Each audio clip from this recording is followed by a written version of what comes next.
भोले शंकर को प्रसन्न करना, किंतु आज तुम मेरी तपस्या में बाधा डालकर अपयश और पाप की भागी बन रही हो। ये सत्य है नाथ कि मैंने आपसे विवाह करने का हठ किया था, जिसका उद्देश्य था संसार के कल्याण के लिए आप जैसा तेजस्वी पुत्र प्राप्त करना। किंतु विवाह के दिन से आज तक आपने मेरे उद्देश्य का सम्मान नहीं किया, मेरी इच्छाओं को स्वीकार नहीं किया आपने। ये तुम क्या कह रही हो सुतपा? मैं सत्य कह रही हूँ नाथ। मैं सोचती थी कि एक न एक दिन आप अवश्य मेरी भावनाओं को समझते हुए अपने पतिव्रत धर्म का निर्वाह करेंगे,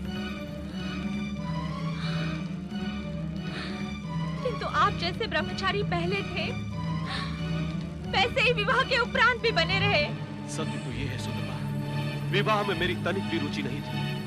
मैं मात्र शिव दर्शन और शिवलोक की आकांक्षा में, किंतु मुझसे तुम्हारा दुख भी नहीं देखा जाता, क्योंकि दुख देना ऋषियों का स्वभाव नहीं होता।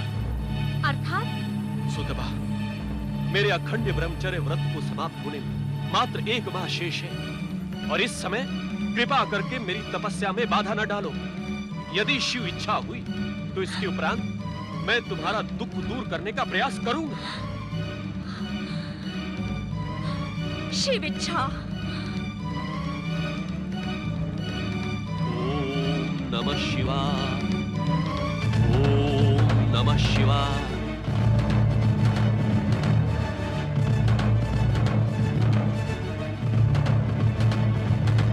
ओम नमः शिवाय, ओम नमः शिवाय, ओम नमः शिवाय, ओम नमः शिवाय, ओम नमः शिवाय। पति परमेश्वराय नमो नमः।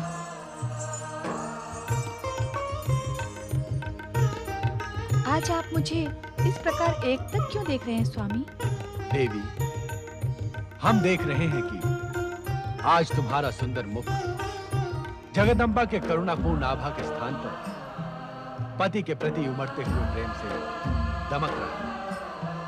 क्या हम इसका कारण जान सकते हैं? आप तो अंतर्यामी हैं स्वामी, मेरे मन में उठने वाले हर भाव से परिचित हैं, फिर उसे मेरे शब्दों में सुनने की लालसा क्यों? देवी, आपके शब्द सुनने के आकर्षण और लालसा में मनुष्य लोक के प्राणी सारा जीवन काट देते हैं, किंतु आपके शब्दों को सुनने का सौभाग्य किसी अत्यंत प्रिय को ही प्राप्त होता है। आप मेरे मन के भाव को जानकर परिहास कर रहे हैं? परिहास नहीं देवी, ये सत्य है, तथा आपके मन में उठने वाले भाव के अनुकूल भी। अर्थात देवी, आज तुम्हारे मन में उस समय की स्मृतियां जागृत हो गई हैं, जो विवाह के पश्चात हमने एकांत में रहकर एक साथ व्यतीत किए। सच तो यह है देवी कि उन सुंदर स्मृतियों का स्मरण कर हम भी कभी-कभी अपने ध्यान से विचलित हो जाते हैं।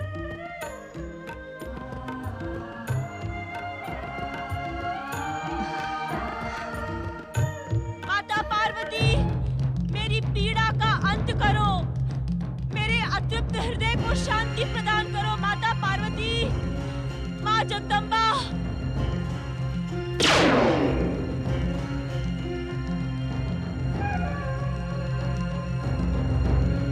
ओम ऐं ह्रीं क्लीं शक्ति माताय नमः। ओम ऐं ह्रीं क्लीं शक्ति माताय नमः। ओम ऐं ह्रीं क्लीं शक्ति माताय नमः। सुतपा, माता, माता, माता, इस दीनहीन दुखी सुतपा के आह्वान पर आप आ गई माता। आप वास्तव में करुणा की मूर्ति है माता। कहो सुतपा, इस प्रकार आकुल व्याकुल होकर मुझे क्यों पुकार रही थी? माता, अपने भक्तों के मन की बात आपसे छुपी नहीं है। हे जगदम्बा, मेरी पुत्राकांक्षा पूर्ण करें। हे सर्वेश्वरी, मेरा नारीत्व पुत्र को गोद में खिलाने के लिए उत्सुक हो रहा है। जगत के कल्याण के लिए मुझे मेरे पति जैसा तेजस्वी पुत्र प्रदान करो माता, अन्यथा अन्यथा क्या सुतपा? अन्यथा मैं स्वतः ही प्राणों का त्याग कर दूंगी माता। सुतपा, मेरी उपस्थिति हर अन्यथा को समाप्त कर देती है। माता, उद्विग्नता में मैं कठोर हो गई थी माता। क्षमा करो माता, जगदम्बा क्षमा करो। इस समय तुम्हें संयम की सबसे अधिक आवश्यकता है सुतपा। धैर्य रखो पुत्री। मृकंडु ऋषि की शिव आराधना पूर्ण होने तक तुम्हें प्रतीक्षा करनी ही होगी। प्रतीक्षा के क्षण काटना अब सुतपा के लिए असंभव है माता। अपनी प्रतीक्षा के असंभव क्षण भी शिव चरणों में समर्पित कर दो पुत्री। उनकी कृपा से तुम्हारे असंभव क्षण भी उन्हीं के समान सुंदर हो जाएंगे। आशीर्वाद दो माता, आपके दिखाए मार्ग पर चलकर एक तेजस्वी और जगत का कल्याण करने वाले पुत्र की माँ बन सकूं। मैं तुम्हें आशीर्वाद देती हूँ सुतपा कि समय आने पर तुम एक तेजस्वी, जगत का कल्याण करने वाले महान शिव भक्त पुत्र की माता बनोगी। जय हो माता। माता, जय माता की। नारायण नारायण नारायण, श्रीमन नारायण नारायण नारायण, नारायण नारायण नारायण, भजमन नारायण नारायण नारायण,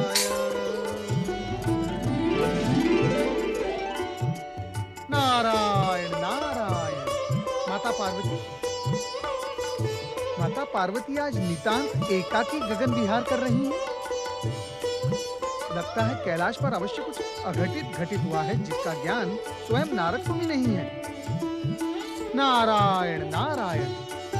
माता, जब सौभाग्य से मैंने आपके ज्योति पुंज की झलक पा ही ली है तो कृपा कर मुझे अपने दर्शन का भी पुण्य प्रदान करें। प्रणाम माता। सदा जगत कल्याण में सफल रहो नारद। माता, यदि आप अन्यथा ना ले तो एक प्रश्न पूछूं? नहीं नारद, कैलाश पर कुछ भी अघटित घटित नहीं हुआ है।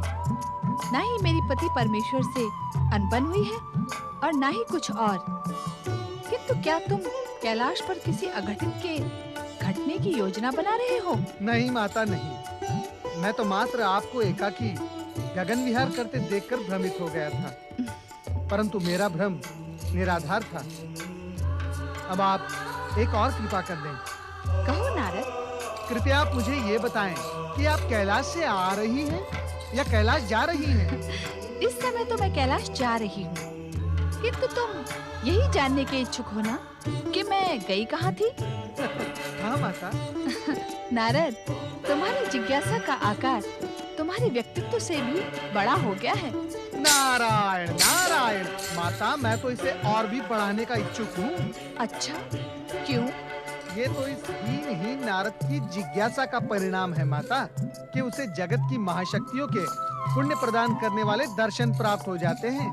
अर्थात तुम महाशक्तियों के दर्शनों का स्वार्थ साध कर ही अपनी जिज्ञासा को बढ़ा रहे हो। नहीं नहीं माता, जिज्ञासा तो नारद का स्वभाव बन गया है। इसमें स्वार्थ का तो कहीं स्थान ही नहीं होता, और यदि होता भी है तो वो जगत कल्याण के लिए। तुम्हारा कल्याण हो पुत्र। माता, माता आप तो मेरी जिज्ञासा को आहत करके जा रही हैं।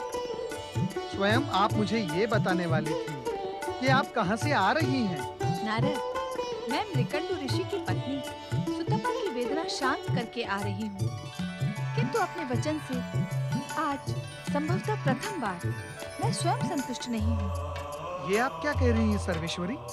सत्य कह रही हूँ नारद। महान शिव भक्त मृकंडु ऋषि ब्रह्मचर्य व्रत का पालन करते हुए अविराम शिव आराधना में लगे हैं, तथा उनकी पत्नी सुतपा एक तेजस्वी पुत्र की माँ बनने की इच्छुक है। आज नहीं तो कल ऋषि मृकंडु की तपस्या पूर्ण होगी ही माता।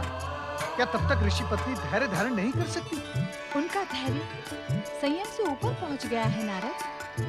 स्त्री के लिए पुत्र प्राप्ति की इच्छा को धैर्य की सीमा में बांधा नहीं जा सकता। तब क्या होगा माता? लगता है शिव इच्छा के बिना मेरा सुतपा को दिया हुआ वचन पूर्ण नहीं होगा। अर्थात माता, अर्थात जब तक भोलेनाथ स्वयं मृकंड ऋषि को प्रेरित नहीं करेंगे तब तक मेरा वचन पूर्ण नहीं होगा नारद। माता भगवान भोलेनाथ तो सर्वज्ञ हैं, अंतर्यामी हैं। वे अवश्य ही हमारा ये वार्तालाप सुन रहे होंगे। शिव जी की कृपा से ऐसा ही हो नारद।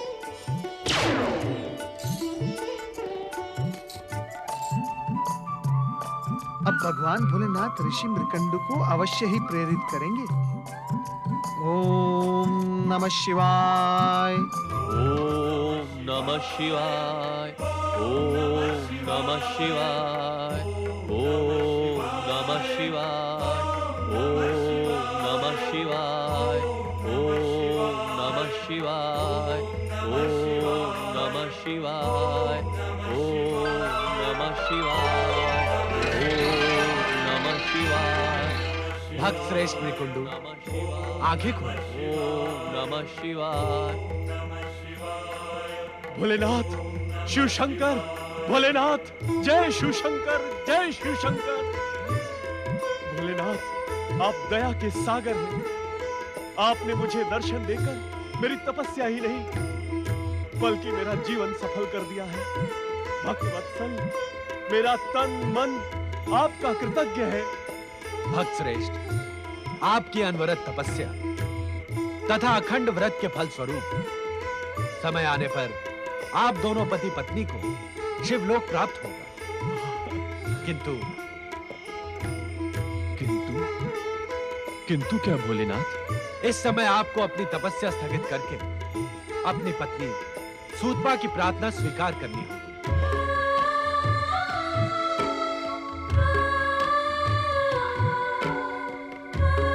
सर्वेश्वर, आप जानते हैं गृहस्थ आश्रम में मेरी कोई रुचि नहीं है और वैसे भी इस समय में तपस्या के साथ साथ ब्रह्मचर्य व्रत के संकल्प की डोर से बंधा हूं। भक्त मृकुंडू, ऐसा लगता है कि आप भक्ति की डोर से अधिक हठ योग की डोर से बंधे हैं। भोलेनाथ, ये आप क्या कह रहे हैं? हम सत्य कह रहे हैं भक्त मृकुंडू। हठ योग का स्वभाव ऐसा ही होता है। वो अपने निश्चय पूर्ति के मार्ग पर किसी भी प्रकार की चिंता नहीं करता।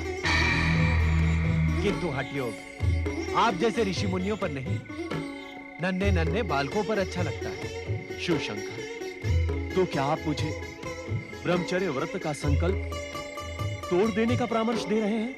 मृकुंडू, एक तपस्वी का कर्तव्य होता है प्राणी मात्र को प्रसन्न रखना, जगत का कल्याण करना। किंतु आपका तप आपकी पत्नी के दुखों का कारण बन गया। शिव सृष्टि में ऐसे तप का कोई मूल्य नहीं। प्रभु, मैं आपकी बातें भली भांति समझ नहीं पा रहा। मृकुंडू, यदि तुम गृहस्थ आश्रम में रुचि नहीं रखते तथा निष्ठा से ब्रह्मचर्य व्रत का पालन करने के इच्छुक थे, तो तुम्हें सूतपा के विवाह प्रस्ताव को अस्वीकार कर देना था, भले ही कितनी विवशता हो। प्रभु, यदि अब तुम ब्रह्मचर्य व्रत की आड़ लेकर पतिव्रत धर्म के कर्तव्य से बचने के इच्छुक हो, तो ये तुम्हारा देवी सूतपा के प्रति अन्याय है और हमारी दृष्टि में एक पति प्रयाण नारी के प्रति अपराध, जो आपके सौभाग्य को शीघ्र ही दुर्भाग्य में परिवर्तित कर देगा। नहीं नहीं भोलेनाथ, तो अपने कर्तव्य का पालन करके देवी सूतपा की आकांक्षा पूर्ण करें। आपका कल्याण हो। प्रभु, प्रभु।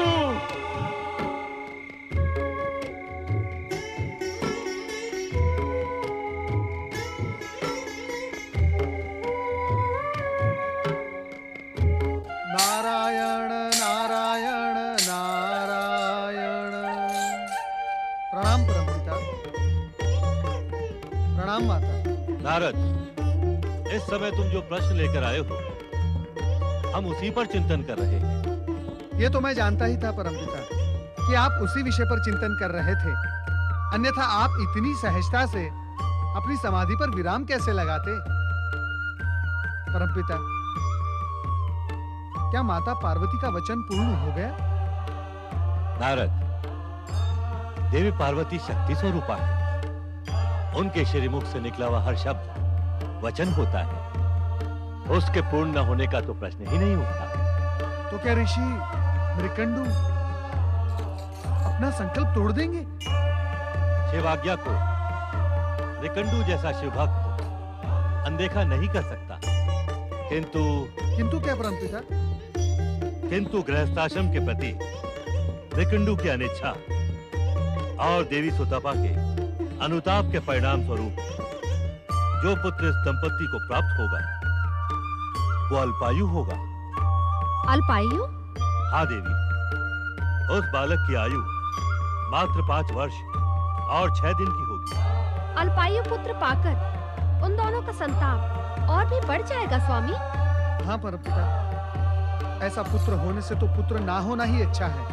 नारद, मृत्युलोक में जन्म लेने वाला हर प्राणी अपने पूर्व जन्म के कर्मों से बंधा रहता है और इस बालक के जन्म में तो मृकंडू और सुतपा की वर्तमान परिस्थितियां और समस्याएं भी जुड़ गई हैं।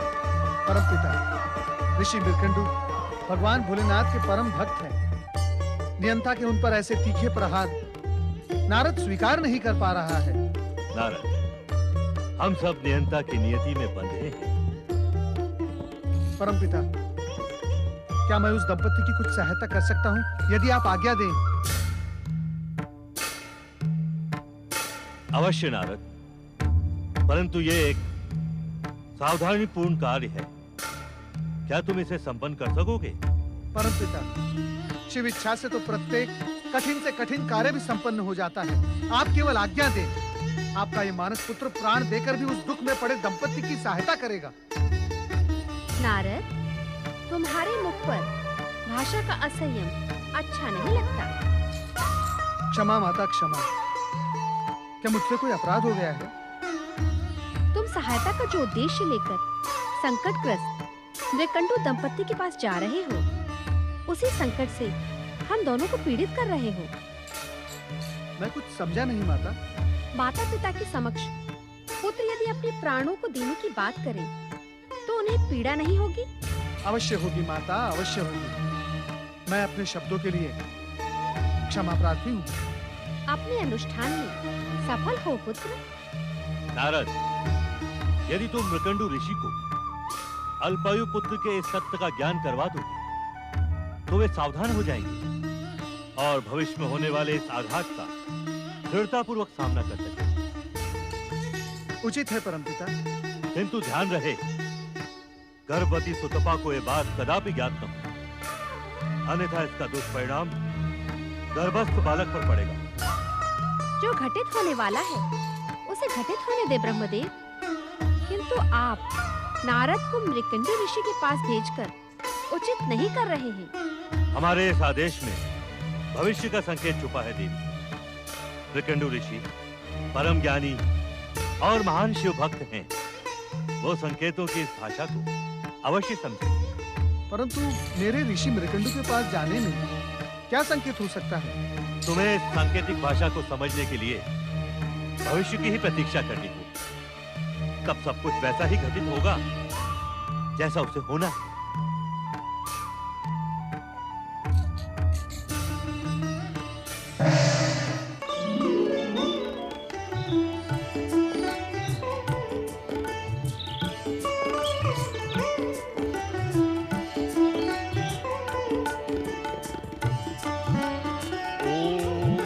शिवाय, ओम नमः शिवाय, ओम नमः शिवाय, ओम नमः शिवाय, ओम नमः शिवाय, ओम नारायण नारायण।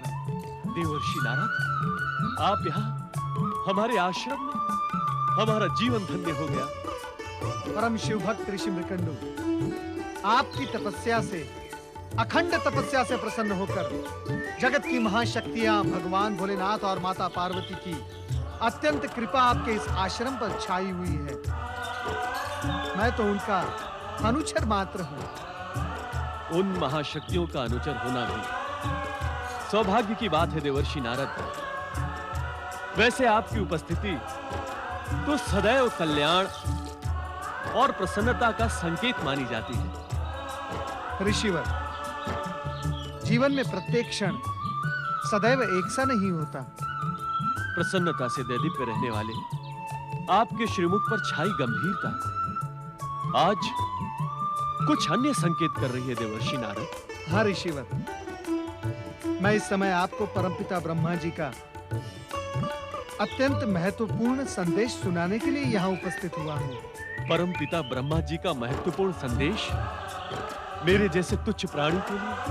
अहो भाग्य, आप हमारे आश्रम में पधार कर इसे पवित्र करें, आतिथ्य ग्रहण करें और हमारे सौभाग्य में श्री वृद्धि करें। नहीं ऋषिवर, परमपिता ब्रह्मा जी की ये आज्ञा है कि इस संदेश की बात देवी सुतपा को ज्ञात न हो। ऐसा कौन सा संदेश है परमपिता का जिसे पति सुन सकता है किंतु पत्नी नहीं? ऋषिवर, मैं जो संदेश आपको सुनाने जा रहा हूं उसे आपको अपने हृदय पर पत्थर रखकर सुनना होगा।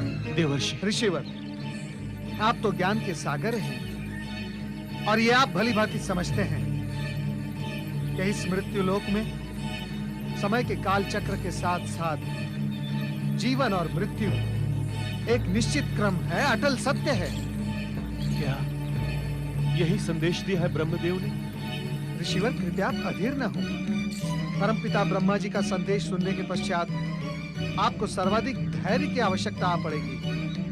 देवर्षि, आप निसंकोच होकर कहें। ऋषिवर, इस मृत्यु लोक के जीवन में सर्वाधिक जटिल गृहस्थाश्रम को माना गया है, क्योंकि इसी में प्राणी नित्य नई समस्याओं में, परीक्षाओं में उलझता जाता है। देवर्षि, आप भूमिका न बनाए, ब्रह्मदेव का संदेश स्पष्ट कहें। स्पष्ट इतना कठोर है ऋषिवर कि उसे कह पाने के लिए स्वयं मैं शब्द नहीं जुटा पा रहा हूं। कठोर से कठोर संदेश सुनने के लिए मैं प्रस्तुत हूं। कहे देवर्षि, आपको मेरी सौगंध है। ऋषिवर, देवी सुतपा के गर्भ से जन्म लेने वाला बालक मात्र 5 वर्ष और 6 दिन की अल्पायु लेकर ही जन्म लेगा।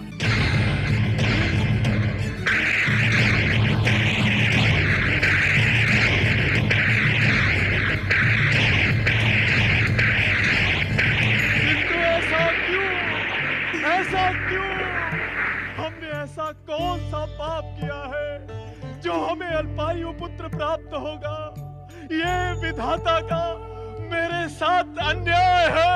अन्याय, अन्याय, अन्याय। ऋषिवर, आप ज्ञानी हैं और परम शिव भक्त हैं। भला विधाता को दोष देके क्या लाभ? संकट की इस घड़ी में आप अपने आराध्य भगवान भोलेनाथ की आराधना करें। वे अवश्य आपको इस आघात को सहन करने की शक्ति प्रदान करेंगे। क्षमा करें देवर्षि, मुझे ये ब्रह्मलीला कुछ समझ में नहीं आई। ये आघातपूर्ण संदेश मुझ तक पहुंचाने का क्या लाभ मिलेगा ब्रह्मदेव को? इस संदेश से पुत्र जन्म का सारा उत्साह समाप्त हो गया, समाप्त हो गया। लगता है सुतपा के भाग्य में दुख के अतिरिक्त कुछ भी नहीं है। वो इस वज्रघात को कैसे सह पाएगी? कैसे सह पाएगी? ऋषिवर, इस बात का स्मरण रहे कि इस संदेश का ज्ञान देवी सुतपा को किसी भी मूल्य पर नहीं होना चाहिए, अन्यथा गर्भस्थ शिशु पर विपरीत प्रभाव पड़ सकता है। आपने मेरे पहले प्रश्न का उत्तर नहीं दिया। ऐसा आघातपूर्ण संदेश देने के पीछे ब्रह्मदेव का क्या उद्देश्य है? ऋषिवर, आप स्वयं कहा करते हैं कि प्रश्न के मध्य ही उत्तर छिपा रहता है। परमपिता ब्रह्मा जी के संदेश में छिपा गूढ़तम संकेत संभवतः आपको अपने प्रश्न में मिल जाए। आपका कल्याण हो।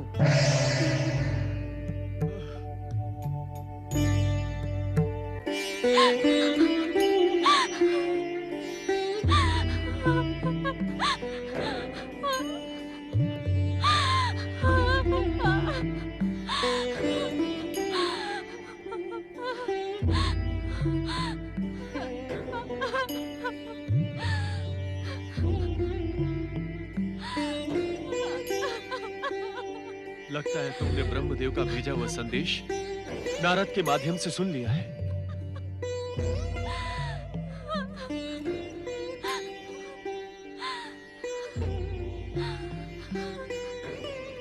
नहीं सुमुखी, नहीं।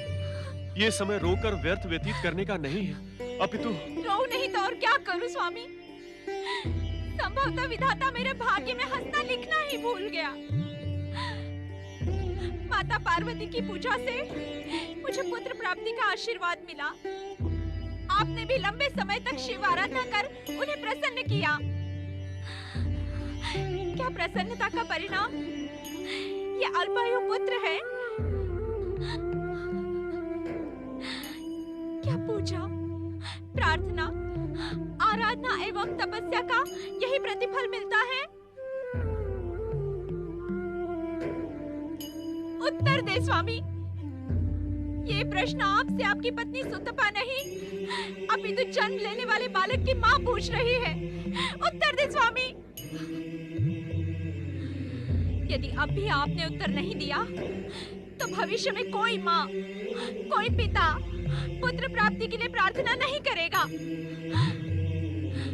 अपितु विधाता के इस घोर अन्याय पर उंगली उठाकर प्रश्न पूछेगा, नियंता पर आरोप लगाएगा। सुतपा, नियंता के नियमों से हम सब बंधे हैं, किंतु प्रश्न उठाने से अथवा नियंता पर आरोप लगाकर दुर्भाग्य के सिवा हमें कुछ नहीं मिलेगा। मुझे अपने पुत्र की आयु के समक्ष किसी भी दुर्भाग्य का भय नहीं है स्वामी, और जिसका दुर्भाग्य होगा वो दुर्भाग्य से भय करेगा। मेरे जीवन में तो नियंता सौभाग्य लिखना ही भूल गया। इतनी अधीर न हो सुतपा, हमें भविष्य में आने वाली विपदा को दृढ़ता पूर्वक स्वीकार करना है। जन्म लेने वाले बालक को थोड़े ही समय में अधिक से अधिक प्रसन्न रखने का प्रयास करना है। उसकी हर इच्छा को पूर्ण करना है। संभवतः विधाता की यही इच्छा है देवी। आप विधाता की इच्छा को स्वीकार करें। मैं उनके विरुद्ध संघर्ष का शंखनाद करने जा रही हूँ। मैं अपने पुत्र को कदापि अल्पायु नहीं रहने दूंगी। सुतपा, शिव आज्ञा के बाद मुझे तुम पर और तुम्हारी एकनिष्ठ भक्ति पर गर्व हुआ था। उस गर्व को खंडित न करो देवी। ये आप क्या कह रहे हैं नाथ?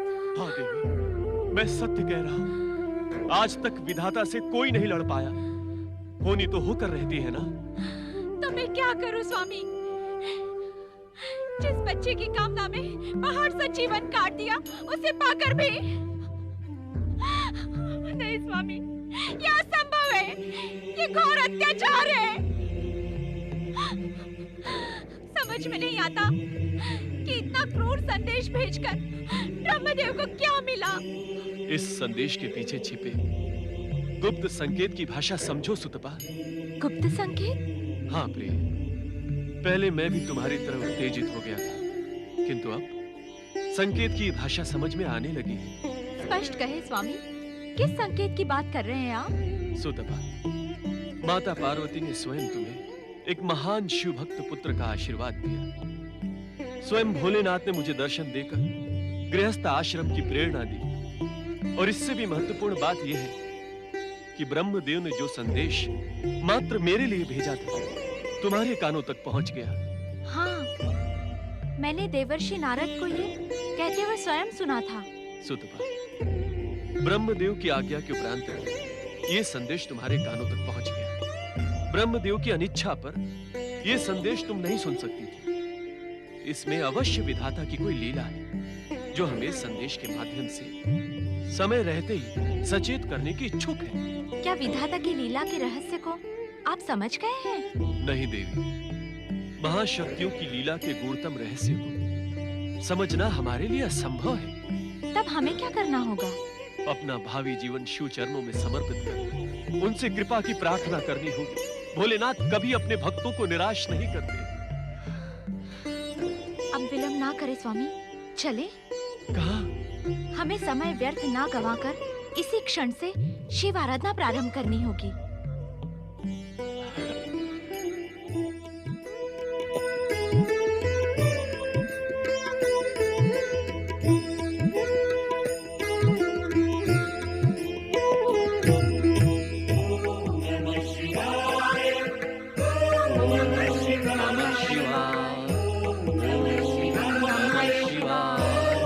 शिव आराधना का अर्थ है सत्य के मार्ग पर शिव की प्रेरणा से सुंदरता की प्राप्ति, क्योंकि सत्यम शिवम सुंदरम शिव का ही तो स्वरूप है। ये मुझसे अधिक कौन जान सकता है, क्योंकि मैं तो ओंकार हूं, शिव की वाणी मैं ही तो हूं।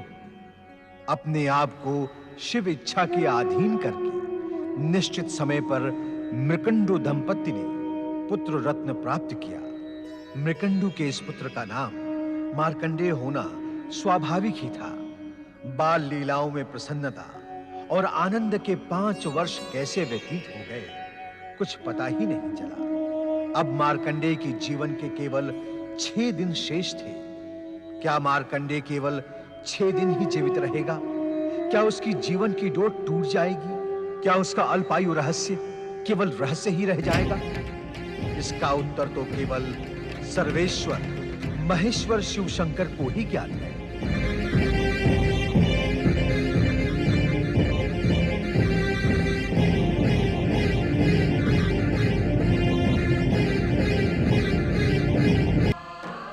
ऋषि मृकंडु एवं देवी सुतपा की आपके प्रति की हुई भक्ति का कितना सुंदर प्रतिफल है स्वामी।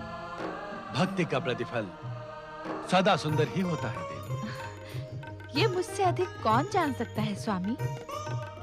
आपके प्रति एकनिष्ठ भक्ति से ये साधारण सी पर्वत पुत्री शिव प्रिया शिवा बन गई। शिवा, भक्त का स्थान तो भगवान से भी ऊंचा होता है। भक्तों को आपसे अधिक सम्मान और कौन दे सकता है स्वामी। इसीलिए तो आप भोलेनाथ कहलाते हैं। हाँ, संभवतः इसीलिए भोलेनाथ के अतीत में भस्मासुर जैसे भक्तों का भी नाम है। क्या बात है देवी, आपने हमारे परिहास का कोई प्रत्युत्तर नहीं दिया। परमेश्वर आनंद अपने संपूर्ण स्वरूप में आप पर सदैव विराजता है, परंतु परिहास आपका स्वभाव नहीं। ऐसा लगता है आपका ये परिहास भविष्य के किसी गूढ़ विषय की ओर संकेत है। देवी, भस्मासुर का नाम सुनते ही आप बहुत सशंकित हो जाती हैं। नहीं स्वामी, ये संशय भस्मासुर के उल्लेख से उत्पन्न नहीं हुआ है। स्वामी, एक बात बताएं, मेरे वचन की रक्षा के लिए आपने मृकंडु ऋषि को गृहस्थ आश्रम की जो प्रेरणा दी, उससे उन्हें मार्कंडेय जैसा पुत्र प्राप्त हुआ है। ये मार्कंडेय आगे चलकर देवी, मार्कंडेय अभी मात्र 5 वर्ष का है। उसके माता पिता उसकी बाल लीलाओं को देख देख कर निहाल हो रहे हैं। अभी उसके भविष्य की चर्चा का क्या उद्देश्य? भोलेनाथ, मैं इस समय उसी उद्देश्य को लेकर यहाँ उपस्थित हुआ हूँ। नारद, तुम्हारी इस समय उपस्थिति इस बात का प्रमाण है कि मृकंडु नंदन मार्कंडेय के साथ कुछ अघटित घट रहा है। हाँ माता, हंसता खेलता फूलों सा कोमल, गंगा से भी पवित्र सुकुमार मार्कंडेय नियंता के नियति पाश में उलझकर मुरझा जाएगा। नारद, इस विषय पर इतनी दीर्घ चर्चा की क्या आवश्यकता है? वो बालक जो कुछ भी अपने भाग्य में लिखा कर लाया है, वो तो उसे भोगना ही पड़ेगा। मृत्यु लोक में जन्म लेने वाले हर प्राणी के लिए ये अटल नियम है। इसलिए ये व्यर्थ की चिंता छोड़ो, कोई अन्य समाचार सुनो। स्वामी, नारद क्या कहने के इच्छुक हैं? ये तो सुन ले। नहीं माता, नहीं। संभवतः भगवान भोलेनाथ उचित कह रहे हैं। जिन बातों का उद्देश्य निर्धारित हो गया हो, उन पर व्यर्थ चर्चा करके क्या लाभ। अब आप मुझे आज्ञा दें। स्वामी, ऐसा लगता है मार्कंडेय के संबंध में कुछ बातें आप मुझसे छिपा रहे हैं। आप तो हर विषय में मुझसे चर्चा करके मुझे सुख प्रदान करते हैं, किंतु आपका संदेह अनुचित नहीं है, किंतु यह संदेह प्रेम के मार्ग को अवरुद्ध करता है। स्वामी, हाँ देवी, मार्कंडेय के विषय में चर्चा की आज्ञा न देने का एकमात्र कारण यही है नियंता ने उसकी नियति निर्धारित कर दी, जिस पर उद्विग्न होने की आवश्यकता नहीं। समय आने पर आपको सभी कुछ ज्ञात हो जाएगा। जय शिव जी। शिव जी का नाम सुनकर मेरा मन प्रसन्न क्यों होने लगता है पिताजी? पुत्र मार्कंडे, शिव का अर्थ है मंगल। वो सदा मंगलकारी है और इस जगत का आधार भी शिव जी है। शिव जी? हाँ पुत्र, ये संसार इन्हीं की कृपा और इच्छा से संचालित है। मुझे शिव जी के विषय में अवश्य बताइए पिताजी। मुझे उनका प्रसंग सुनना बहुत अच्छा लगता है। पुत्र, शिवाराधना करके प्राणी घोर संकट से भी बच जाता है। अपने भक्तों की रक्षा का दायित्व शिव सदा अपने ऊपर ले लेते हैं। और शिव का स्वरूप कैसा है पिताजी?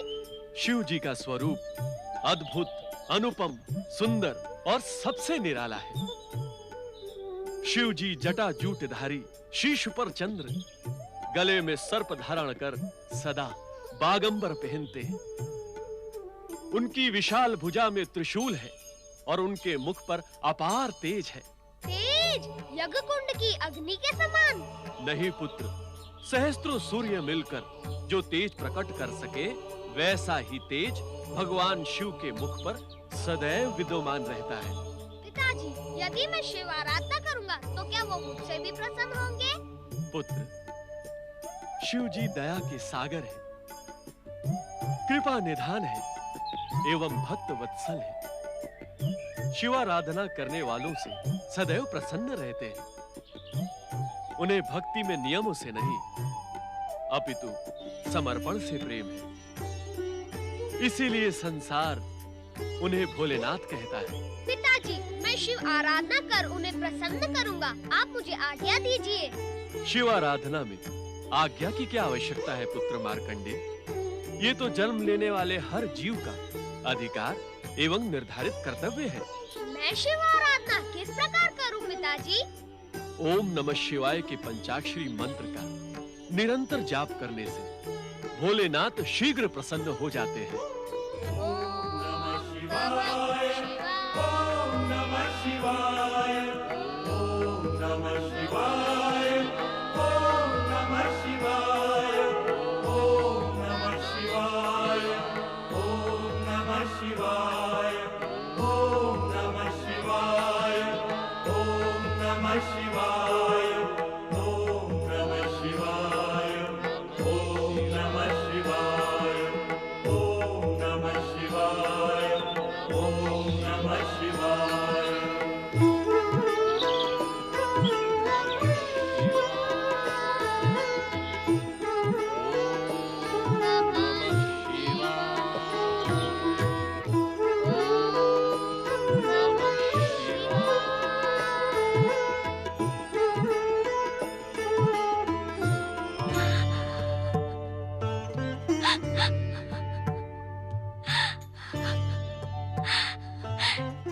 ये आपकी कैसी लीला है माता पार्वती। आपकी कृपा व आशीर्वाद से मुझे मार्कंडेय मिला।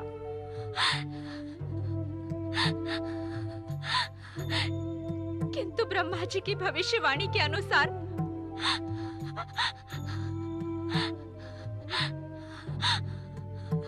आज उसकी आयु का अंतिम दिन है। मैं उसका वियोग नहीं सह पाऊंगी। मेरे पुत्र पर कोई संकट आए उससे पहले ही मैं अपने प्राण त्याग दूंगी।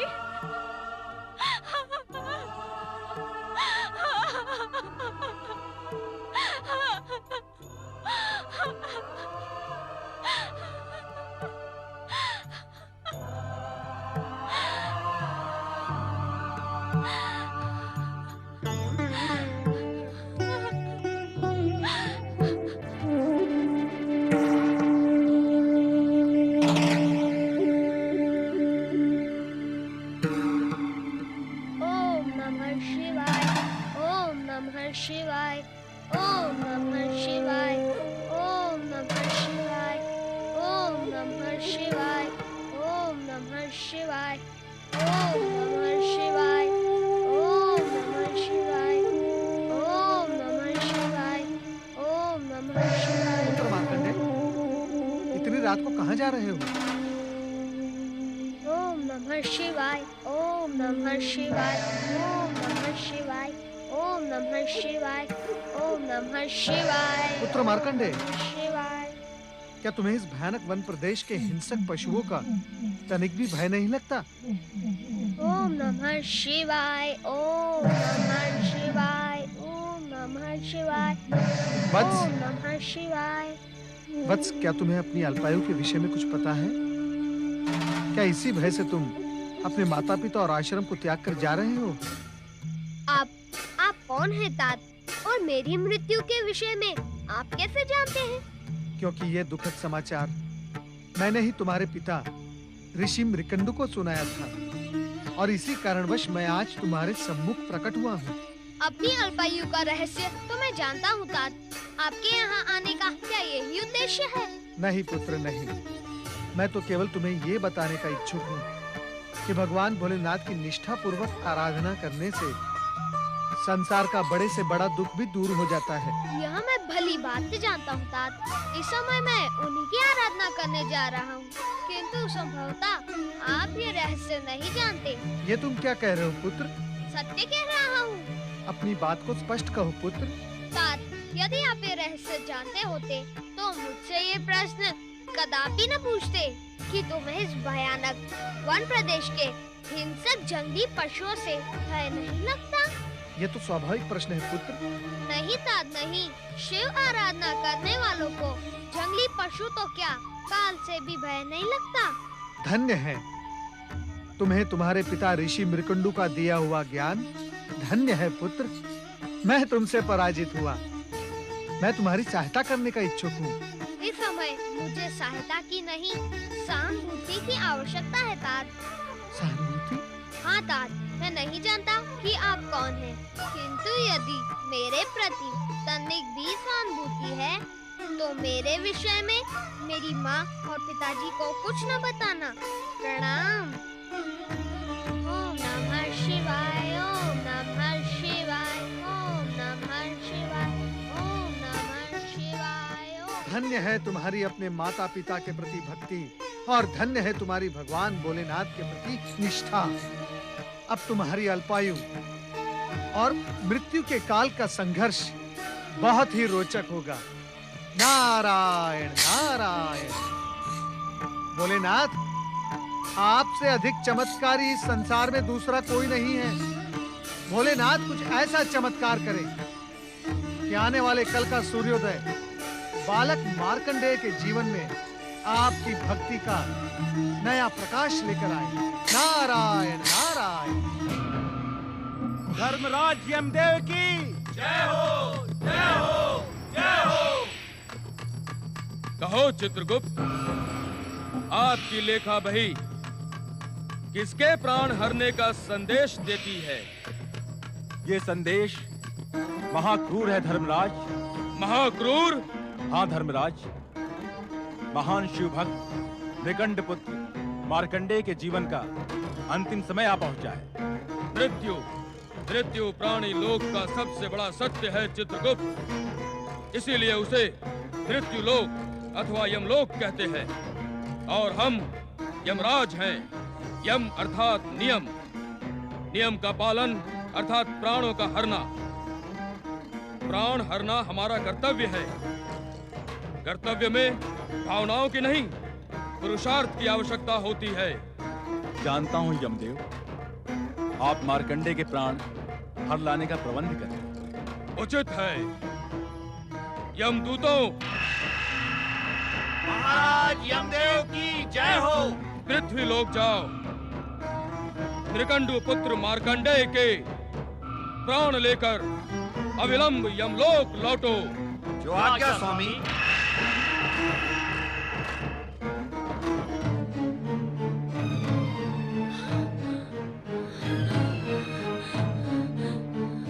मार्कंडेय कहाँ चला गया?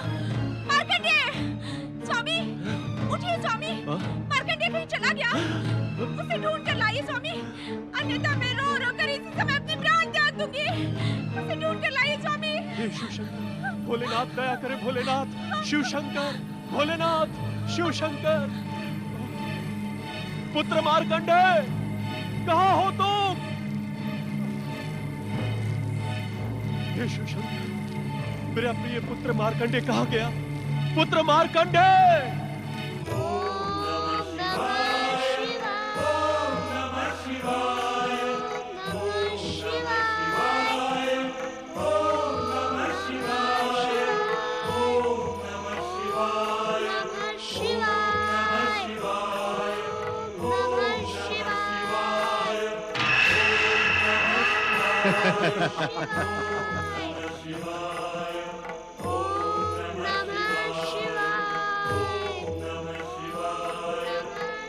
यही है वो बालक मार्कंडे।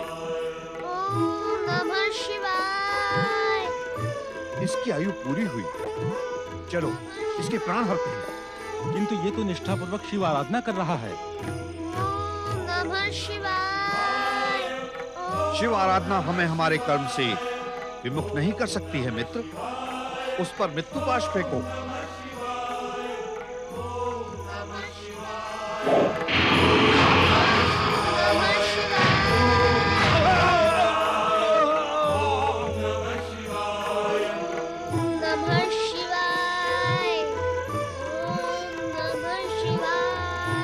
हे माता पार्वती, हे शक्ति स्वरूपा माता पार्वती, मेरे पुत्र की रक्षा करो माता, मेरे पुत्र की रक्षा करो।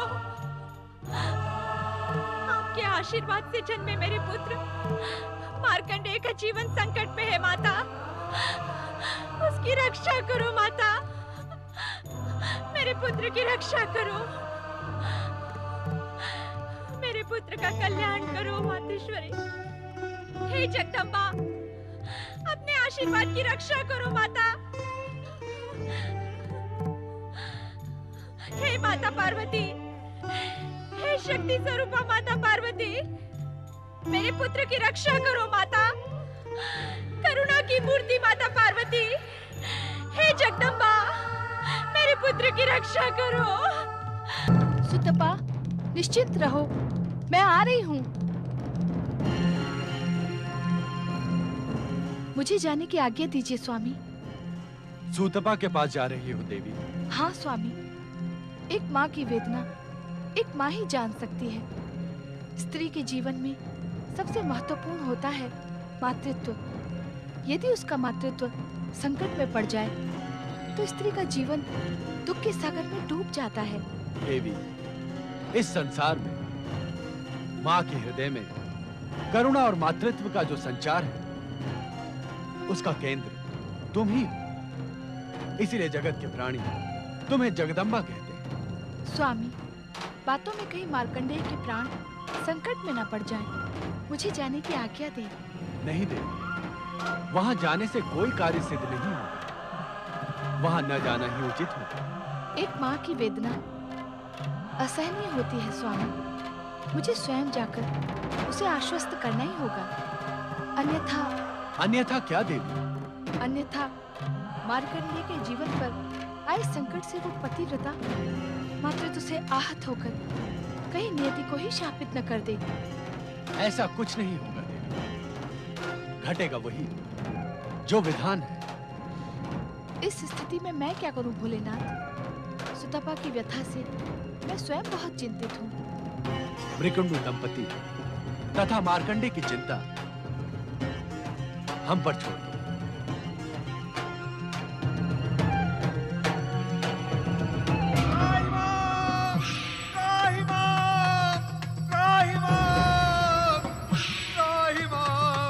रक्षा करो दर्शन, रक्षा करो।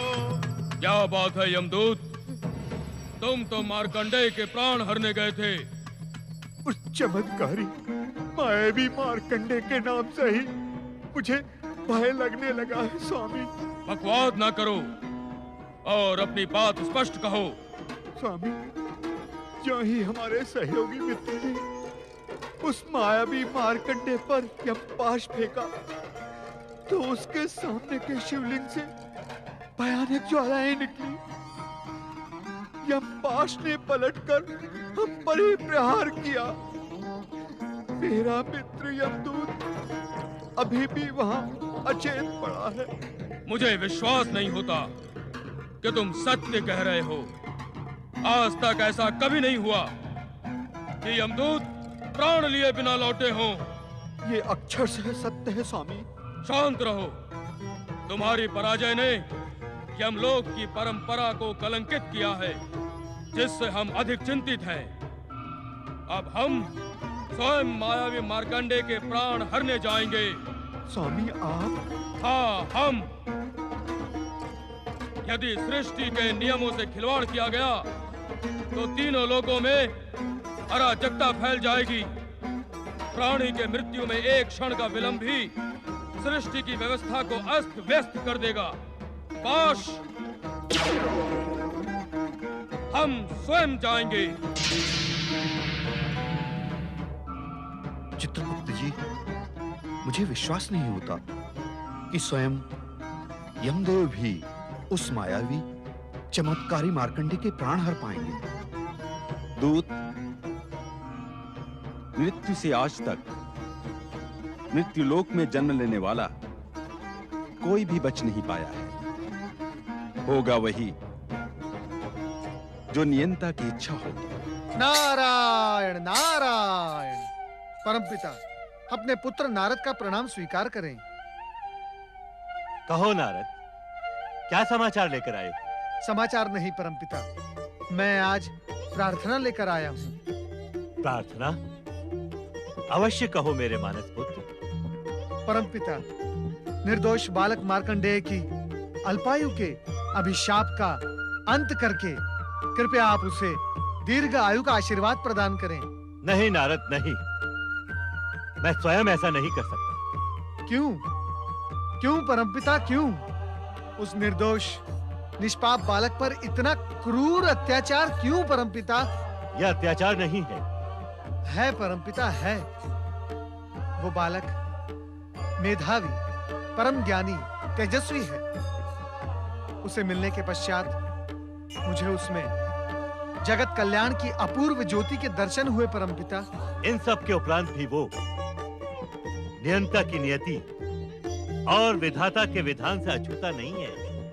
किंतु परमपिता, जगत कल्याण को साक्षी मानकर नियंता की नीति और विधाता का विधान परिवर्तित भी तो हो सकता है ना? नहीं नारद, नहीं। नियंता स्वयं यदि अपने नियमों में परिवर्तन करने लगे तो इस सृष्टि में अनर्थ हो जाएगा। किंतु परमपिता, जगत कल्याण भी तो। नारद, जगत कल्याण से भी महत्वपूर्ण है नियति और विधान, क्योंकि विधान के संकट में पड़ने से यह जगत ही संकट में पड़ जाएगा। किंतु परमपिता। नारद, तुम परम ज्ञानी हो, तुम्हारे लिए कोई भी रहस्य नहीं है। मार्कंडेय के अल्पायु उसके पूर्व जन्म के कर्मों एवं उसके पिता विकंडू की उसे जन्म देने की अनिच्छा का परिणाम है। इसलिए उसके माता पिता को पुत्र वियोग अवश्यंभावी है। क्या बालक मार्कंडेय की जीवन रक्षा का कोई भी मार्ग शेष नहीं है परमपिता? हम ऐसा भी नहीं कहते नारद। भगवान शिव की सृष्टि में सब कुछ उनकी इच्छा पर ही निर्भर है। सृष्टि का हर मार्ग शिव इच्छा से ही संचालित होता है। नहीं परमपिता, नहीं। स्वयं भगवान भोलेनाथ ने मार्कंडेय की जीवन रक्षा का मार्ग अवरुद्ध किया है। ये तुम क्या कह रहे हो नारद? तुमसे उनकी लीला समझने में अवश्य कोई भूल हुई है। नहीं परमपिता, नहीं। भूल का तो कोई प्रश्न ही नहीं उठता। स्वयं भगवान भोलेनाथ ने बालक मार्कंडेय की चर्चा करने पर मुझे ये आदेश देकर कहा था कि बालक मार्कंडेय की नियति निर्धारित हो गई है। अब उस पर व्यर्थ चर्चा करने का क्या प्रयोजन है? नारद, जिस प्रकार भगवान शिव अनंत हैं, उसी प्रकार उनकी प्रत्येक लीला भी अनंत है। उसे समझ लेना हर एक के वश में नहीं होता। तो मैं क्या करूं परमपिता, मैं क्या करूं? मैं किसी भी मूल्य पर बालक मार्कंडेय की प्राण रक्षा करना अपना कर्तव्य समझता हूं, आवश्यक समझता हूं। शिव आराधना करो पुत्र। वो जो भी करेंगे उसमें अंततः जगत का कल्याण छुपा ही होगा। ओम नमः शिवाय। ओम नमः शिवाय। ओम नमः शिवाय।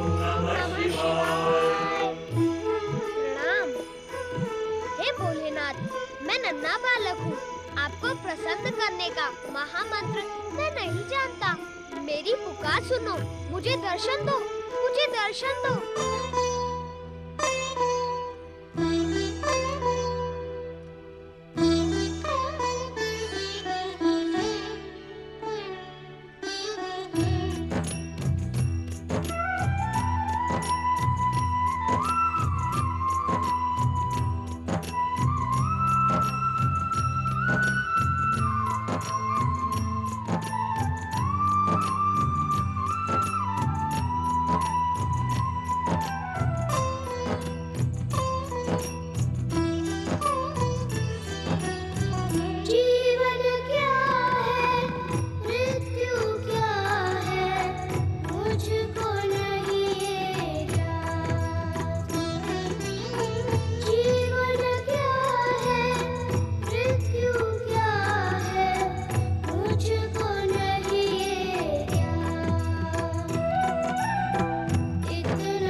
पुत्र मार्कंडे, पुत्र मार्कंडे, कहाँ हो तुम मार्कंडे? पुत्र मार्कंडे कहाँ हो तुम?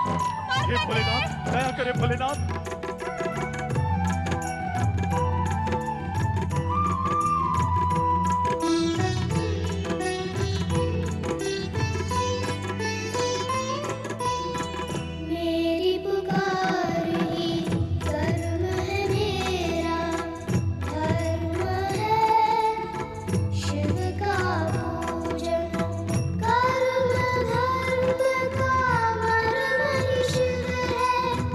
कर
ओम नमः शिवाय। ओम नमः दुष्ट मायावी मार्कंडे, तू यम पाश पर माया चलाता है। ओम नमः शिवाय। ए बच मेरे गदा प्रहार से। ओम नमः शिवाय। साथ प्रकट होते हैं।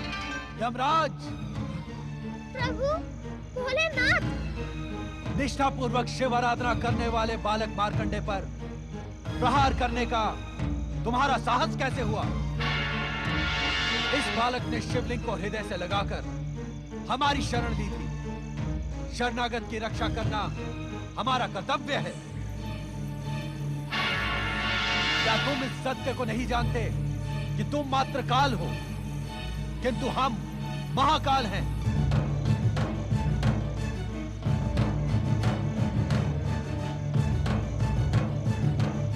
हमारी निष्ठा और भक्ति की चरम सीमा पर पहुंचा ये बालक मार्कंडे शिव कृपा से अवध्य हो गया है। हे शिव शंकर, हे महाकाल, हे भोलेनाथ, मैं तो मृत्यु के अटल नियम का पालन कर रहा था। विधाता के विधानानुसार इस बालक की आयु समाप्त हुई। यदि मैं नियंता द्वारा निर्धारित समय पर आकर प्राण न हरता तो आप हमें कर्म विमुख होने का दंड ना देते? अवश्य देते, किंतु शिवलिंग से निकली ज्वालाओं से आहत यमदूत तथा स्वयं तुम्हारे यमपाश के टूटने पर तुम्हें बालक मार्कंडे की परम भक्ति से उत्पन्न परम शक्ति का ज्ञान क्यों नहीं हुआ? तुम तो कर्मों के आधार पर जन्म और मृत्यु को संचालित करने वाले परम ज्ञानी हो। क्या इस सत्य को नहीं जानते कि इस सृष्टि की रचना हमारी लीला मात्र है? नित्य शिव भक्ति करने वाले का सार्वभौम कल्याण इस सृष्टि और हमारा अटल नियम है। जानता हूँ परमेश्वर, जानता हूँ। तब तो तुम ये भी जानते होगे कि जो जीवात्मा अपना जीवन मुझ में समर्पित कर देता है वो मेरे आनंद को बढ़ाने वाला एवं मुझे प्रिय होता है। क्या ये सब नीति ज्ञान हमें पुनः दोहराना होगा यमराज? नहीं भोलेनाथ, नहीं। अपने इस दास पर कृपा करें और आज्ञा दें कि अब मुझे क्या करना उचित होगा।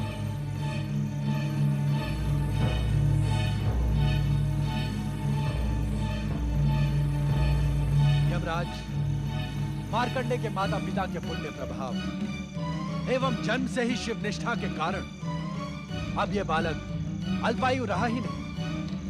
इसकी अल्पायु का अभिशाप समाप्त हो गया। किंतु विधाता के विधान के अनुसार इसकी अल्पायु स्पष्ट है भोलेनाथ। किंतु उसी विधान में यह भी स्पष्ट लिखा है कि अल्पायु पूर्ण होने पर आप इसके प्राण हरने आएंगे। उसी समय हम दोनों उपस्थित होकर न केवल इसके अभिशाप को समाप्त कर इसे दीर्घायु प्रदान करेंगे, अपितु इसे अमरता का वरदान भी देंगे। किंतु चित्रगुप्त के आलेख में आपके मृत्यु लेखाकार चित्रगुप्त ने मार्कंडे के अल्पायु होने का विवरण तो अपने पृष्ठों में लिख दिया, किंतु हम दोनों के आगमन की बात लिखना वो भूल गया। ये भूल अक्षम्य अपराध है यमदेव। अब मेरे लिए क्या आज्ञा है स्वामी? अब आप यमलोक लौट जाएं तथा वहां की व्यवस्था नियंत्रित करें। आपके आलेखों में त्रुटि सृष्टि के अनर्थ का कारण बन सकती है। हमें विश्वास है कि भविष्य में कभी आप कर्म विमुख नहीं होंगे। इस उद्दंडता के लिए मुझे क्षमा करें भोलेनाथ। भविष्य में ऐसा कभी नहीं होगा। प्रणाम भोलेनाथ। प्रणाम माता पार्वती। प्रणाम परम शिव भक्त मार्कंडे।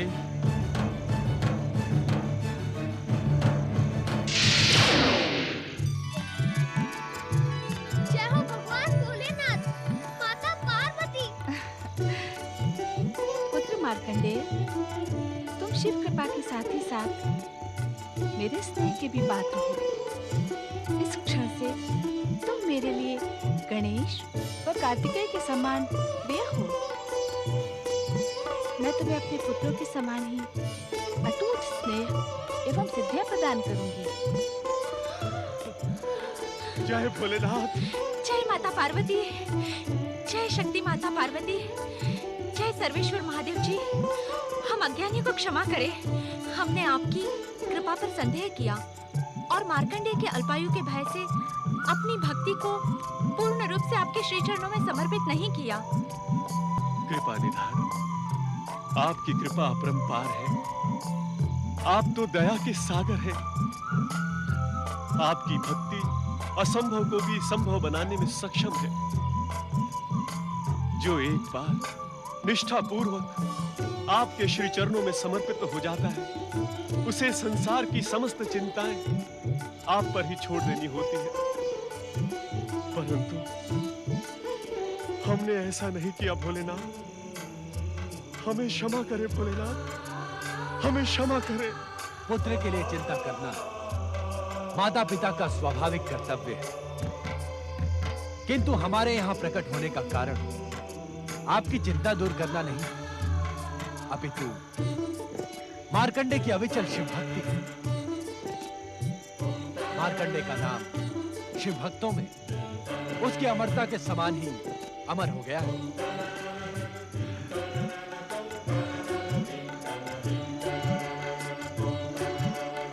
पुत्र मार्कंडेय, तुम मेरी विशेष कृपा के अधिकारी बन गए हो। माता, आपके चरणों में एक विनम्र निवेदन प्रस्तुत करने का इच्छुक हूँ माता। अवश्य पुत्र। माता, दुष्ट दैत्यों का अंत करने वाली आपके शक्ति स्वरूप की कथा मुझे बहुत प्रिय है माता। शांत क्यों हो गए मार्कंडेय? अपनी इच्छा निसंकोच कहो। यदि आप दोनों का आशीर्वाद हो तो मैं माता की दया, माया और शक्ति स्वरूप का वर्णन एक ग्रंथ के रूप में लोक कल्याण के उद्देश्य से करने का इच्छुक हूँ। तुम्हारी कल्पना एवं इच्छा अत्यंत सुंदर है पुत्र मार्कंडेय। इसे साकार करने के लिए हम तुम्हें आशीर्वाद देते हैं कि तुम्हारे द्वारा रचित ग्रंथ न केवल मार्कंडेय पुराण के रूप में जगत विख्यात होगा, अपितु आने वाले भविष्य में शक्ति स्वरूपा दुर्गा के भक्तों की भक्ति एवं प्रेरणा का स्रोत बनेगा।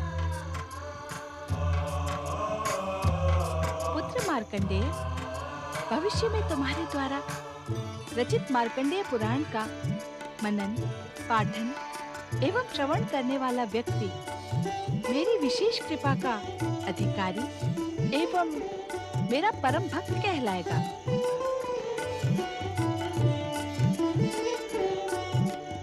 इतना ही नहीं पुत्र, मार्कंडेय पुराण का प्रत्येक श्लोक पापी से पापी व्यक्ति को पाप मुक्त कराने वाला, शिव कृपा एवं कैलाश लोक प्राप्त कराने में सक्षम होगा। हाँ भोलेनाथ, माता पार्वती, आप दोनों के आशीर्वाद को आदेश समझकर मैं इसका पालन करूंगा। तुम अपने प्रत्येक अनुष्ठान में सफल हो पुत्र। भगवान भोलेनाथ एवं माता पार्वती की जय।